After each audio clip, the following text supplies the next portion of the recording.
So you look at a globe, and those borders feel pretty permanent, right? But in this explainer, we're actually going to explore the fascinating and honestly, sometimes terrifying ways that entire countries are just erased from the map. We're going to dive into the data, the history, and some really shocking modern trends that prove just how fragile a nation truly is. We naturally assume those borders are etched in ink, don't we? We think of them as these immovable, permanent lines of human geography. But as you'll see, history shows us they are often softer than a soap bubble. I mean, they can disappear practically overnight. Whether it's through a devastating war, some backroom diplomacy, or just a total internal collapse, the countries that are here today, yeah, they aren't guaranteed to be here tomorrow. All right, let's jump right into our first section, conquered and collapsed. So, for the vast majority of human history, a country's map was redrawn the old-fashioned way, through bloody conquests. Massive empires were either wiped out by foreign invaders, or they just collapsed under their own massive weight.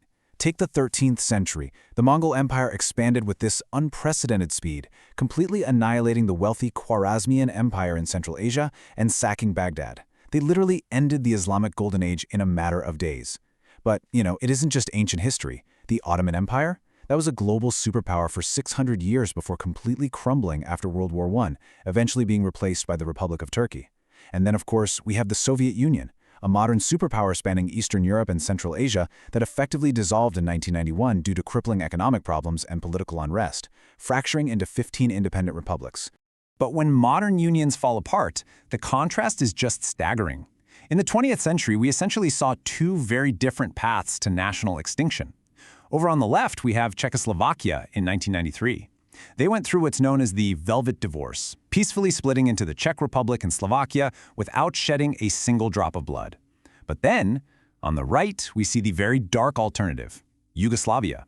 When the unifying force of their leader Josip Broz Tito faded, the country didn't just split, it shattered. It was this bitter, intractable collapse completely fueled by ethnic tensions, leading to a devastating war and horrific genocidal acts like the Srebrenica massacre in 1995, where over 8,000 Bosniak men and boys were slaughtered. Moving right along to Section 2, Short-Lived Republics. Now, what's really wild is that not every vanished nation lasted for centuries or ended in some dramatic world war. Some of them existed for literally a blink of an eye. Take the Republic of Texas. It broke away from Mexico in 1836 over taxes and self-governance, and it stood totally alone for nearly 10 years before being annexed by the U.S. Then, jumping way down the timeline to just 151 days, we have the Republic of Azo. In 1869, a remnant of Japan's Tokugawa shogunate fled to Hokkaido, set up a republic with the help of French advisors, and actually held the first elections in Japan before Emperor Meiji's forces overwhelmed them. And then, at the absolute extreme end of the spectrum, less than 1 day. In 1918, the Russian Democratic Federative Republic was declared by a moderately elected assembly. But Vladimir Lenin, deciding democracy wasn't really his vibe, literally had his troops bar the gates the very next day. Honestly, some of these brief republics border on the absurd. They disappeared as quickly as they popped up. The Great Republic of Rough and Ready declared its secession from the U.S. in 1850 for one reason: to dodge a mining tax.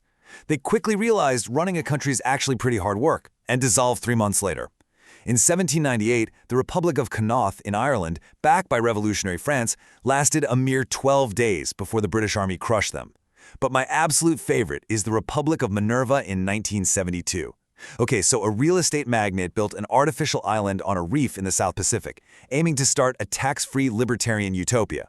Well, it was promptly invaded by the neighboring king of Tonga, who sent 90 prisoners and a 4-piece band to take down the flag, all while playing the Tongan national anthem. Guys, a nation was literally conquered by a marching band. All right, let's fast forward to today with Section 3, the demographic time bomb. Okay, prepare yourselves because the rules of national extinction have completely changed in the modern era. We've talked about foreign invasions and tax disputes, but the 21st century has introduced a totally new way for a nation to vanish: 0.65. This staggering figure is South Korea's projected fertility rate for 2026. Now, for a population to just sustain itself, just to break even, that number needs to be 2.1. A rate of 0.65, that is the lowest ever recorded in human history. To put that into perspective for you, for every 100 grandparents in Korea, there will be only 6 grandchildren. 6! And that leads us to a pretty terrifying realization. The greatest threat to a modern nation isn't a foreign army marching across the border anymore. It's a conscious choice by its own citizens not to procreate. We are witnessing the very first documented case of a highly successful, globally dominant modern country, the home of titans like Samsung and K-pop, facing extinction, not from war, but from deliberate, personal choices. Which brings us to our final section, extinction by choice.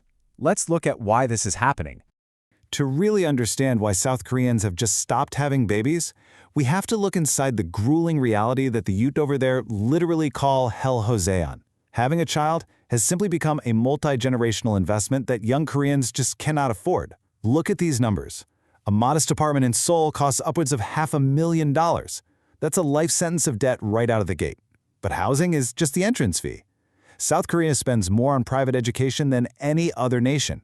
Parents pour up to $2,000 a month per child into hagwons, these private tutoring centers that run until midnight.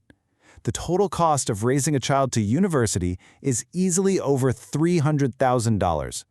When you ask young Koreans why they aren't having kids, they always list money first. But the second reason? That one is even more heartbreaking. They simply don't want their child to suffer the exact same life they did. And what exactly is that life? Well, it's a culture of extreme, relentless work. To rebuild their country after the Korean War, past generations sacrificed absolutely everything, working 16-hour days. And yeah, they built a world-class economy, but they kind of forgot to build a world where people can actually have a life. This pressure peaks with the Su-neung. This is an 8-hour exam that entirely determines a teenager's university, their job, and frankly, their whole life trajectory. It's so intense that on test day, the stock market opens late and airplanes are literally grounded just to keep things quiet. And the human cost of all this pressure? It's devastating. South Korea has the highest youth suicide rate in the developed world. It's the leading cause of death for those aged 10 to 39.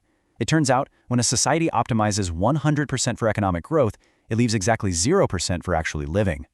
So, the social reaction to this high-pressure cooker environment has been drastic. Enter the 4B movement.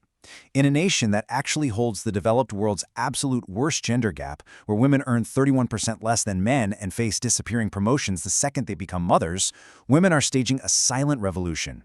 They're committing to 4 no's: no dating, no sex, no marriage, and no children. They aren't out there marching in the streets or holding up protest signs. They are simply opting out. Opting out of a society and a future that they feel demands literally everything from them while giving so very little in return. Now, the government has definitely realized the gravity of this crisis. In fact, they've spent over $280 billion on baby bonuses and subsidies, trying to financially incentivize parenthood, but it failed completely. The birth rate just kept plummeting. You see, you cannot bribe people to have children in a societal system that completely burns them out before they even hit the age of 30. You just can't fix a cultural collapse by writing a check. And the consequences aren't some distant sci-fi threat. They're already here, today. Schools across the country are literally shutting their doors because there just aren't enough students.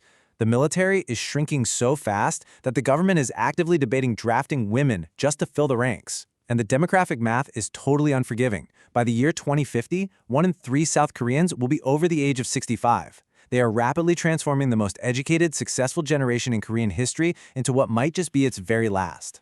All of this brings us to a question that really should give every single one of us pause. If wealth doesn't lead to more life, what is the point of being rich? South Korea succeeded almost too hard. They won the economic game, but they are losing the biological one. And as fertility rates fall globally in places like Japan, China, Italy, and Germany, we really have to ask ourselves, is South Korea just the canary in the coal mine? Are other wealthy nations destined to vanish in the exact same way, choosing extinction over survival? It is absolutely a question that will define the rest of our century. Thanks so much for exploring this explainer with me today, and I really hope it leaves you seeing the map of the world and our collective future in a completely different light.